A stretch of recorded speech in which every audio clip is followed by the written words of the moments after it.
bien les chants, les messages qui sont passés dans les chants, je vais vous poser une question. Êtes-vous vivant et êtes-vous libre? Si vous êtes les deux, ben, vous pouvez partir, c'est bon, j'ai plus rien à vous dire. Et si vous n'avez pas une des deux solutions, ben restez, ça peut vous intéresser. J'ai bien aimé l'avant-dernier chant, je pense qu'il résume beaucoup, peut-être qu'on le reprendra aussi à la fin. Mais aujourd'hui, pour l'instant, on va se focaliser sur un passage de l'Évangile, dans l'Évangile de Jean, au chapitre 12 et au verset 20. Jean, chapitre 12, verset 20. Il y a quelque temps, on avait parlé des camps d'entraînement que nous proposait Dieu pour augmenter notre foi.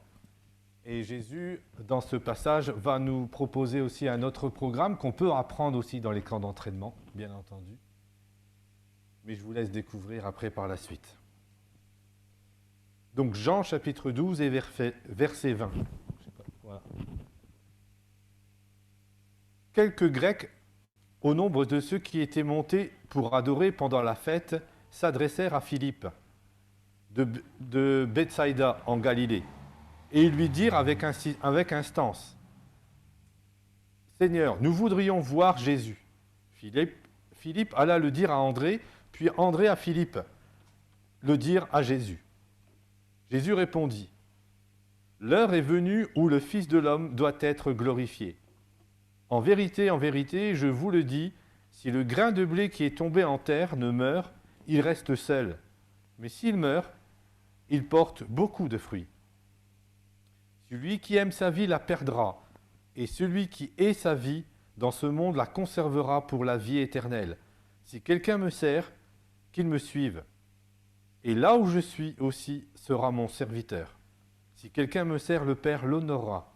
Maintenant mon âme est troublée. Et que dirai-je? Père, délivre-moi de cette heure.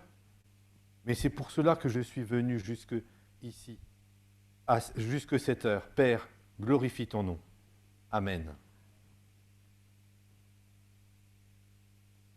Ce texte se passe en fait, d'abord le contexte. Le contexte de ce passage a lieu à la fête de Pâques. La fête de Pâques au temps de Jésus, c'était une fête de pèlerinage. C'est-à-dire que tous les Juifs devaient se rendre au temple pour adorer Dieu. C'était un rendez-vous que Dieu avait donné à son peuple pour qu'il soit rassemblé. Et ça avait lieu, par exemple, à Pâques. Parmi les Juifs, en fait, il y avait plusieurs catégories de Juifs. Il y avait les Juifs de Galilée, comme il est dit dans le texte, les Juifs qui vivaient en Judée, les Juifs qui vivaient en dehors d'Israël, d'accord, qui vivaient en exil, oui, hors du pays d'Israël, dont on a dans le texte le nom, par exemple, les Grecs. Les Grecs étaient en fait des gens qui étaient venus adorer Dieu, qui étaient non-juifs, qui ne faisaient pas partie de la communauté juive, mais qui étaient venus adorer Dieu au temple. Et ça, c'est peut-être un détail comme ça pour vous, mais c'est très important. Ces communautés, cette division au sein du peuple juif, en fait, c'était très difficile de pouvoir à un non-juif de venir et de rencontrer Jésus à l'intérieur du temple d'Israël. Parce que, en fait, le temple était divisé entre la partie juive et la partie non-juive. Et pour ces Grecs qui voulaient voir Jésus, il y avait donc un effort à faire pour aller voir Jésus, puisqu'il y avait un mur de séparation entre les Juifs d'origine juive et les non-juifs. Mais ça ne les a pas arrêtés. Ces Grecs étaient venus adorer Jésus, mais il y avait quelque chose de différent, c'est ils voulaient aller plus loin. Ils voulaient voir Jésus. Et il est dit dans le texte, ils demandèrent avec insistance à Philippe, qui était de Galilée, pour le mettre en relation avec Jésus. Déjà, je dirais la première chose, ça veut dire qu'ils étaient vraiment motivés. Ils étaient vraiment motivés à voir Jésus. Je ne sais pas pourquoi, le texte ne le dit pas. Je pense qu'ils connaissaient Jésus, ils avaient déjà entendu parler de lui. Ils l'avaient peut-être vu faire des miracles. Parce que forcément, on parlait de lui en Israël. Mais ils voulaient le voir. Ces Grecs étaient venus pour adorer. Alors ils vont voir Jésus, ils vont voir Philippe, et ils vont lui demander, nous voudrions voir Jésus. Car il était, je vous ai dit tout à l'heure, il était très difficile à un juif, à un non-juif, par exemple c'est grec, de pouvoir s'approcher d'aller dans le parvis réservé aux juifs. C'était interdit. C'est pour ça qu'il demande, je pense, avec insistance, de pouvoir voir Jésus. Dans le mot voir, nous voudrions voir Jésus. Dans le mot vouloir, ça montre un désir assez ardent, puisqu'il est dit, je vous ai dit tout à l'heure, avec insistance. Certains venaient au temple, certains Grecs étaient peut-être venus, certains Juifs étaient peut-être venus au temple, mais ne voulaient pas voir Jésus. Ces Grecs-là voulaient voir Jésus. Ils voulaient aller plus loin. Ils avaient soif de pouvoir le connaître, peut-être, ou simplement le voir, je ne sais pas. Ce matin, on est peut-être venu aussi au culte de la même manière. Vous êtes peut-être venu simplement déjà assister au culte, c'est déjà beaucoup. Nous sommes peut-être venus simplement voir ce qui se passait, mais est-ce que nous sommes venus voir Jésus? Ça, c'est ce qu'il y avait dans le cœur de ces Grecs. Quand on veut voir quelqu'un, si par exemple je dis je veux voir Taram, je peux le voir comme ça en face, je le vois, mais dans le mot qui est utilisé dans le texte, c'est vouloir dans le sens connaître, dialoguer. Ce n'est pas simplement voir physiquement. C'est ça qui est aussi important à voir. Quand je veux voir quelqu'un, ça veut dire que j'ai quelque chose à lui dire ou que j'ai quelque chose à apprendre de lui. Ça, c'était leur attitude. Alors, Jésus va entendre cette requête et Jésus va répondre à Philippe et à une autre personne qui est avec lui. Alors, je ne sais pas si ces Grecs étaient à côté, c'est pas dit dans le texte. Mais Jésus va répondre à cette demande d'entrevue. L'heure est venue où le Fils de l'homme doit être glorifié. Bon, déjà, moi, j'aurais posé la question, est-ce que je veux te voir, Taram? Et tu vas me dire, l'heure est venue que le Fils de l'homme soit glorifié. Ce n'est pas la question que j'ai posée. C'est oui ou non. Mais Jésus voulait aller au-delà de cette question, de ces simples questions. Parce que Jésus était capable de voir dans leur cœur leur désir, leur volonté de pouvoir le connaître. Et il va leur apprendre une vérité biblique qui est encore valable encore aujourd'hui.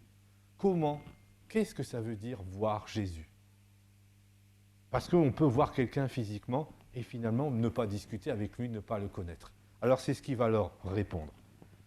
Quand il dira l'heure est venue, ça veut dire c'est maintenant la volonté de Dieu. Où le Fils de l'homme doit être glorifié.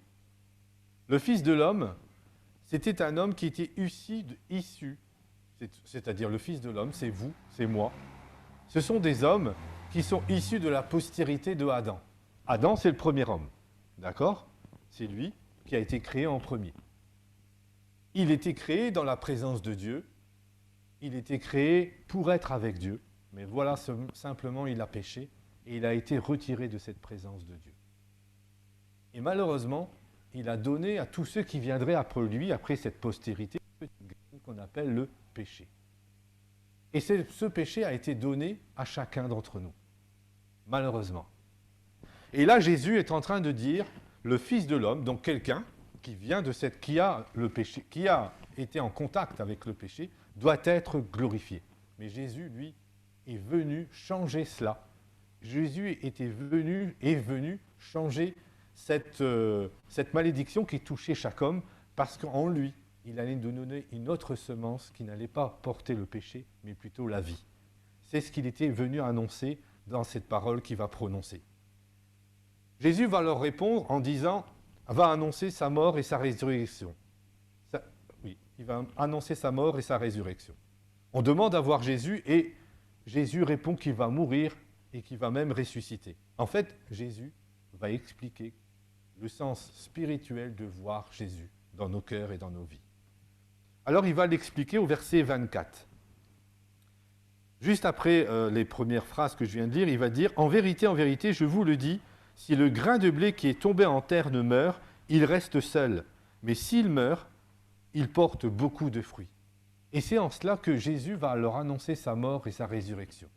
Alors on va voir ce principe biblique, déjà. Ce principe est expliqué par Paul, dans l'épître de Corinthiens au chapitre 15 et verset 36. On peut l'afficher. Ce que tu sèmes ne peut reprendre vie s'il meurt.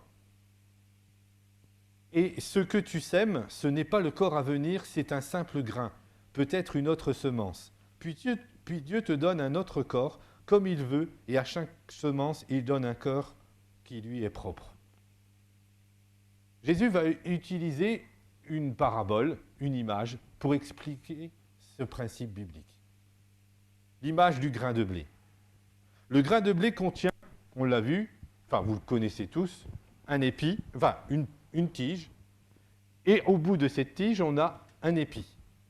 Et à l'intérieur de ces épis, on a des grains de blé. Et Jésus va dire, tant que ces grains sont portés par la plante, ils restent seuls. Mais s'ils tombent en terre, si la plante est coupée et que les grains tombent en terre, et que ce grain de blé meurt, alors il porte du fruit. En fait, Jésus, comme je l'ai dit tout à l'heure, annonçait sa mort et sa résurrection. Jésus était ce grain de blé pour l'humanité. Et il a été tué, il a été crucifié à la croix du Calvaire, il est resté 3 jours dans le tombeau et il est ressuscité. Le grain de blé est tombé, il est tombé en terre, il est mort et il est ressuscité. Et comme il est ressuscité, il a porté beaucoup de fruits. Et ces fruits, on va voir juste après ce que sont ces fruits. Jésus nous annonce qu'il ne pouvait pas rester sur terre. Parce que pour porter du fruit, il fallait que ce grain de blé meure et qu'il puisse ressusciter. Quelque part, c'est une sacrée bénédiction. Parce que si on habitait au Luxembourg à l'époque de Jésus, on ne l'aurait jamais vu, on ne l'aurait jamais entendu. Par contre, aujourd'hui, c'est possible de le voir et de l'entendre. C'est une grande richesse de cette résurrection. Souvent, on parle de la mort de Jésus à la croix, mais je pense qu'il faut aussi parler souvent de la résurrection. Ces choses qui nous donnent la vie. On l'a chanté tout à l'heure, c'est son amour qui nous donne la vie. C'est parce que Dieu nous aimait qu'il a donné son Fils pour nous à la croix du Calvaire et que son Fils a accepté de mourir pour chacun d'entre nous, par amour pour chacun d'entre nous, pour nous donner la vie. Et c'est ce qu'il veut nous donner. Ce principe, on le retrouve dans la nature. Vous avez certainement fait cette expérience. Moi, quand j'étais à l'école primaire, et je crois que les filles aussi, c'était pareil, si je ne me trompe pas, ils ont reçu un qu'on met dans un morceau de coton. Et ce petit morceau d'haricot, il meurt. Et au bout d'un moment, qu'est-ce qui se passe? Il y a une plante. C'est exactement la même chose que veut dire Jésus par cette parabole. La mort et la résurrection de Jésus nous a apporté beaucoup de fruits, comme je l'ai dit tout à l'heure. Les disciples qui vivaient et les gens qui vivaient à cette époque ont vu déjà ces fruits. Mais tous ceux qui ne vivaient pas en Israël n'ont pas pu le voir. Ils en ont entendu parler. Et moi, je n'ai pas vécu à cette période-là, vous ne vivez pas à cette période-là, vous ne l'avez pas vu en chair et en os. Mais pourtant, on peut voir les fruits de cette résurrection. Alors, qu'est-ce que nous donne? Quels fruits Jésus veut nous donner encore aujourd'hui par rapport à sa mort et sa résurrection? Parce que ça n'a pas été facile quand même de mourir. Personne ne veut mourir. Personne ne veut que la tige du grain de blé, elle tombe. Mais Jésus a accepté cela par amour pour chacun d'entre nous. Et ça, on peut être reconnaissant pour ce qu'il a fait pour nous. Parce que sa résurrection va nous apporter d'abord un accès au lieu très saint. Avant, comme je l'ai dit, Adam était créé, il était créé dans la présence de Dieu. Mais comme il a péché, c'était terminé, on ne pouvait plus rentrer comme ça dans la présence de Dieu. Il fallait être purifié. Mais grâce à Jésus, cela est de nouveau possible, parce qu'il a versé son sang pour chacun d'entre nous. Et c'est son sang qui nous purifie, et c'est son sang qu'il a versé, parce qu'il a accepté de mourir pour nous, qui nous permet d'être dans sa présence. On l'a vu dans les chants tout à l'heure, la résurrection de Jésus nous libère du péché et de son pouvoir. Elle nous donne la guérison de nos maladies. Elle nous ouvre les portes à une vie abondante, la vie de l'esprit. Elle nous rappelle, elle nous apporte la justice et le salut à chacun. Et je dirais que si Adam nous a apporté une petite graine qui était le péché, Jésus nous apporte une autre graine, celle de la vie de l'esprit, celle qui produit la vie. C'est-à-dire, cette vie, elle ne peut surgir que s'il y a la mort. La mort au péché, la mort à nous-mêmes. Et cette vie, en fait, nous permet d'être dans la présence de Dieu. La vie éternelle, c'est d'être dans la présence de Dieu. Qui voudrait ne pas être dans la présence de Dieu? Je crois que ça, c'est notre désir à chacun, d'être dans sa présence. Et c'est ça la vie. Enfin, il nous a donné quelque chose de très important aussi, le Saint-Esprit. Comme je l'ai dit tout à l'heure, si je ne vivais pas dans le temps en Israël, je n'aurais jamais pu entendre parler de Jésus, si je n'avais pas été en même temps que lui. Mais grâce au Saint-Esprit, Dieu peut nous parler. Dieu peut convaincre le monde de péché, de justice, de jugement. Il peut nous conduire, il peut nous annoncer les choses à venir et il peut glorifier aussi Jésus. C'est ce Saint-Esprit qui est là et qui est capable d'être partout à la fois dans le monde, à n'importe quel moment, alors que Jésus ne pouvait pas. Quel beau cadeau que Dieu nous a donné. Quelle bénédiction il a donné à chacun. Et c'est ça, quand on disait, il porte beaucoup de fruits. Jésus avait tout ça en lui. Jésus il savait pourquoi il était venu. D'ailleurs, il le dira à la fin du texte. Il sait qu'il devra passer par des moments difficiles, mais il sait aussi que sa mort va apporter beaucoup de fruits à chacun d'entre nous. Même pour ses contemporains et aussi pour ceux qui allaient venir. Pour tous ceux qui viendraient de sa postérité, qui seraient issus de lui. Si tu veux voir Jésus pour toutes les raisons que je viens d'évoquer, alors sache que sa mort et sa résurrection nous permet encore de le voir et de l'entendre encore aujourd'hui par son Saint-Esprit, qui est présent aussi dans ce lieu ce matin et qui parle à nos cœurs. Si on entend sa voix, ne fermez pas la porte à ce que Dieu veut nous dire aujourd'hui. Alors, Jésus ne va pas s'arrêter là. Jésus, comme je vous l'ai dit tout à l'heure, ne va pas dire oui ou non, comme on pourrait répondre. Jésus va expliquer à ces gens comment voir Jésus. Alors il y a deux versets, il va nous laisser deux ordonnances qui nous permettent de voir Jésus. Alors on les trouve au verset 25. Celui qui aime sa vie la perdra, et celui qui hait sa vie dans ce monde la conservera pour la vie éternelle. Si quelqu'un me sert, qu'il me suive, et là où je suis, aussi sera mon serviteur. Si quelqu'un me sert, le Père l'honorera. Voilà les deux ordonnances que Jésus va nous donner pour pouvoir le voir. Parce que ce n'était pas suffisant de le voir physiquement. Combien de gens ont vu les miracles que Jésus avait accomplis sur la terre? Est-ce qu'ils ont cru pour autant? Est-ce qu'ils ont pu bénéficier de ces choses pour autant? Non. On peut connaître Jésus.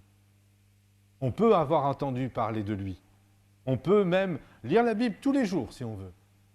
Mais est-ce qu'on veut le voir à nos côtés? Est-ce qu'on veut le voir à côté de nous? Et c'est ce que nous explique Jésus.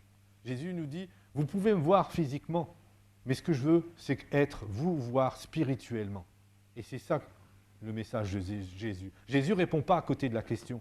Il va beaucoup plus loin que la question, parce qu'il connaît les besoins de nos cœurs. La première ordonnance il dit en fait, celui qui aime sa vie la perdra. En quelque sorte, il nous dit, renonce à toi-même, à ta vie, qui dépend peut-être que de la satisfaction de tes besoins, peut-être de tes envies, aux besoins de ton moi. Alors tu perdras ta vie si tu aimes ces choses. Et on va voir tout à l'heure ce que ça veut dire. Deuxième ordonnance, il dit, si tu sers Jésus, alors tu seras là où je suis. Et ça, c'est une précision importante. Il ne dit pas, je serai avec toi. tu seras là où je suis, si tu me sers. Ça aussi, parce que si je veux voir quelqu'un, il faut que je sois à proximité de cette personne, sinon je ne peux pas l'entendre, je ne peux pas le voir. C'est ce que nous dit Jésus. Pour voir Jésus, il faut suivre sa volonté, et tu pourras ainsi glorifier Dieu. Et ainsi, Dieu te glorifiera. Jésus simplement répond, tout simplement, quand on demande de le voir, il leur dit aussi, vous savez, je ne vais pas rester sur la terre. Je ne vais pas rester là, mais je vais vous envoyer un consolateur. Il dira plus tard dans sa parole, il est avantageux pour vous que je m'en aille. Parce que ce consolateur, c'est le Saint-Esprit. Mais d'être là n'importe où, à n'importe quel moment de notre vie. Il nous entend, il entend nos problèmes, nos faiblesses, nos prières, et il veut nous aider, il veut nous conduire dans ses voies, il veut nous enseigner. Quand j'ai dit tout à l'heure, quand je veux voir quelqu'un, c'est que j'ai quelque chose à échanger avec lui, ou lui à m'apprendre, ou que je veux lui poser des questions. C'est le rôle du Saint-Esprit. Quand il parlait de consolateur, en fait, le mot en grec, c'était paraclète, c'est-à-dire le traducteur. Le traducteur qui permet en fait de traduire ce que Dieu veut dans nos vies de manière intelligible à chacun d'entre nous. Et c'était le rôle du Saint-Esprit, c'est une bénédiction. Nous qui sommes nés de nouveau, grâce à la mort de Jésus, lorsque nous avons accepté de le suivre, nous avons reçu aussi un grain de blé. Un grain de blé qui va aussi porter du fruit. Chacun a reçu des grains de blé. Et comme il est dit dans la parole, si le grain de blé reste seul et que le grain de blé tombe en terre et ne meurt pas, il ne porte pas de fruit. Ce principe était vrai pour Jésus, il est vrai pour chacun d'entre nous. À chacun a reçu une bénédiction de la part de Dieu. Je ne connais pas, vous, ce que vous avez reçu de la part de Dieu, ce que Dieu attend de vous. Mais je sais que c'est en vous. Et il faut simplement débloquer ces choses pour qu'elles puissent s'exprimer. C'est-à-dire, il faut qu'on passe par la mort pour que la vie puisse jaillir. Comme le petit haricot que vous avez fait quand vous étiez petit. Si l'haricot n'était pas mort, il n'aurait jamais pu porter une plante. C'est la même chose avec nous. On peut avoir reçu, on peut avoir décidé de suivre Jésus. Mais si on ne meurt pas à nous-mêmes, on ne pourra pas porter ces bénédictions. Ces bénédictions ne pourront pas jaillir de nous. Et jaillir non pas pour nous-mêmes, mais pour tous ceux qui nous entourent. C'est ce qu'a fait Jésus. Si tu veux que ta vie puisse porter du fruit, il faut d'abord renoncer à soi-même. C'est ce que Jésus va dire, lorsqu'il va dire celui qui est sa vie. La première ordonnance. Alors, renoncer à soi-même pour porter du fruit, qu'est-ce que ça veut dire? Jésus dira aussi dans sa parole, dans un autre passage, que celui qui veut me suivre se charge lui-même de sa croix. La croix, c'est le symbole de la mort. Alors, il y a des gens qui veulent bien suivre Jésus, mais pas passer par la croix, c'est-à-dire par la mort à eux-mêmes. Renoncer à soi-même, ça veut dire passer par le même chemin que Jésus. Alors ça ne veut pas dire que vous allez passer exactement par tout ce que Jésus a passé, mais vous allez passer par un certain nombre de chemins que Jésus a déjà passés. Certains vont passer par la souffrance morale, parce qu'ils sont rejetés. Lorsqu'on parle de Jésus, on est rejeté. Par la souffrance physique. Je pense à tous ces gens en Afghanistan, par leur foi. Peut-être qu'aujourd'hui, ils passent par la souffrance physique. C'est un chemin par lequel Jésus est passé. Mais ça ne veut pas dire que toi, tu passeras par ce chemin. Jésus a beaucoup intercédé. Jésus a passé du temps dans la prière. Combien de fois il est dit dans la parole, Jésus se retira pour prier? Parce que passer du temps dans la prière et de l'intercession, c'est renoncer peut-être à certaines choses. Et de dire, je vais prier pour mes frères et sœurs, je vais prier pour mon Église, je vais prier pour le salut des âmes. C'est ça, renoncer à soi-même. Jésus a eu beaucoup de compassion face au ravage du péché. Je pense que lorsqu'il a vu Lazare, lorsqu'il a vu la détresse que la mort pouvait causer, il fut ému de compassion. C'est ce que Jésus nous demande à chacun. Lorsque mon frère, ma sœur est touché par la maladie, peut-être aussi par le deuil, que je puisse témoigner de cette compassion qui animait aussi Jésus et qui nous anime. Jésus était prêt à accueillir quelles que soient les personnes. Parce que, quel que soit ce qu'ils avaient dit, quel que soit ce qu'ils avaient fait, il n'a pas eu honte de le faire quand il a reçu la prostituée. Lorsqu'il a été mangé chez les publicains, il ne s'est pas arrêté à ça. C'est ça aussi renoncer à soi-même. C'est vrai qu'on a on a nos traditions, on a nos habitudes, on a tout ça, mais pour le salut des âmes, il y a un certain nombre de choses à renoncer pour qu'on puisse apporter le salut. Mourir à soi-même, c'est pas faire des efforts pour arriver à toutes ces choses. Certains ont pris cette parole au sens strict du terme. C'est-à-dire, je vais renoncer à tout dans le monde, je vais m'isoler, je vais avoir aucun contact avec personne, comme ça, je renonce à tout et je pourrai vivre une vie comme Dieu me le demande. Ce n'est pas ce que Dieu nous demande.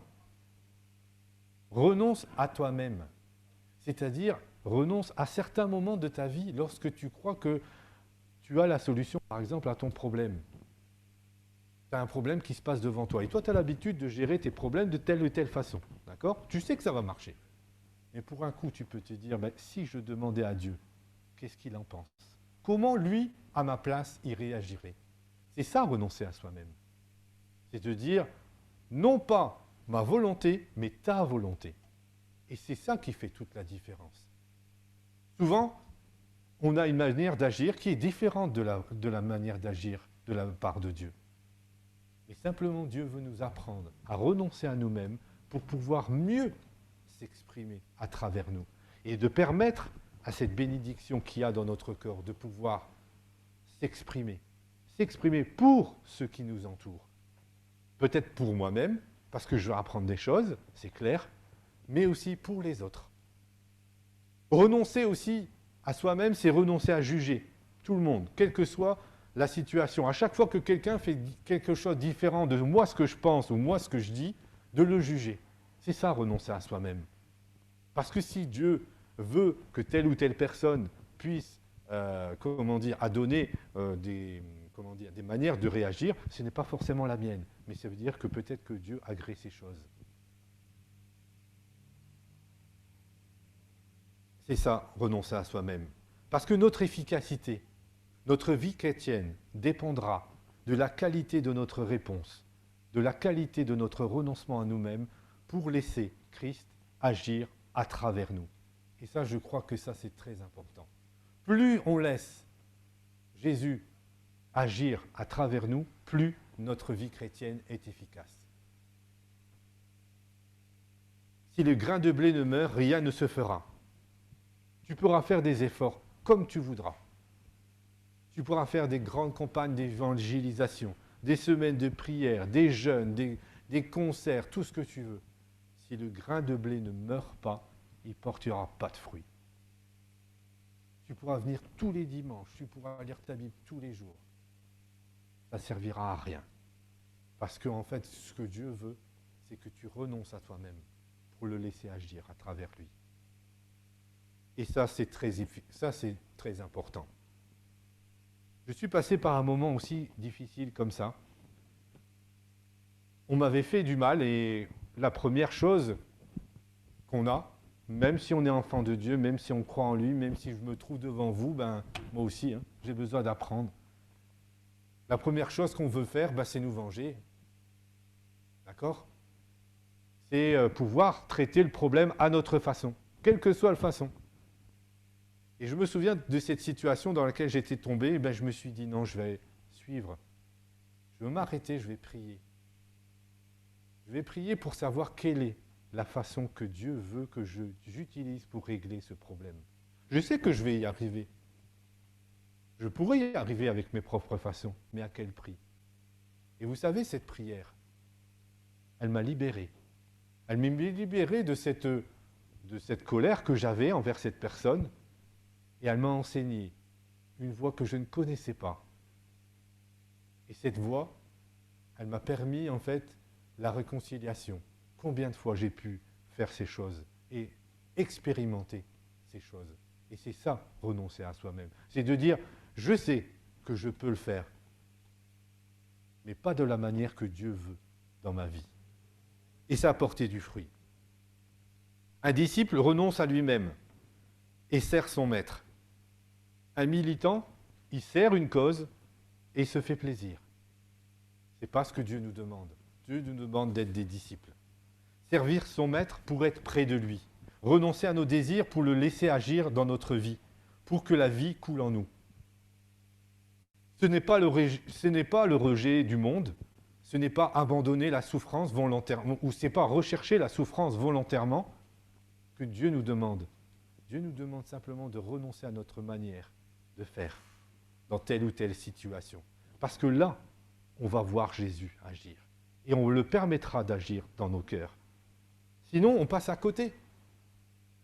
On sait qu'on doit aimer notre prochain. Mais si, par exemple, je reprends cette situation, j'avais de la colère envers cette personne, mais si je n'avais pas suivi la voie que Dieu voulait me donner, je serais passé de côté du commandement qui dit « aime ton prochain comme toi-même ». Et ton prochain, c'est mon ennemi, celui qui m'a fait du mal. Et c'est ça qui fait toute la différence. Parce qu'à ce moment-là, comme on l'a dit tout à l'heure, dans les chants aussi, renoncer à soi-même, c'est libérateur.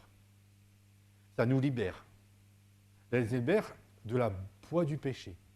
Le péché, c'est la colère.